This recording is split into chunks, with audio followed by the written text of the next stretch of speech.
So when I felt happy with my design, I saved it as an STL and imported it to prusa slicer.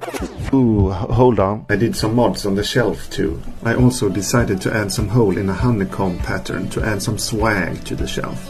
I think this looks really cool. Anyway, I imported the shelf into the slicer, and when I had printed all my parts, I still had some cleaning up to do by removing the supports on the clamp. After this was done, I was eager to test out my new design. When I tested it, I immediately noticed the small clicking noises that revealed that the mechanism behaved the way I hoped. Yes! However, I was still not certain that the material of the clamp had enough springy effect to be able to maintain a constant pressure on the phone, so I tested to slide my phone in the holder and press the clamp against it, so the phone was very slippery. To my great satisfaction, the phone sat nice and secure. It held the phone tight enough so that I could hold the phone upside down and try to shake the phone off without slipping. Muy bien.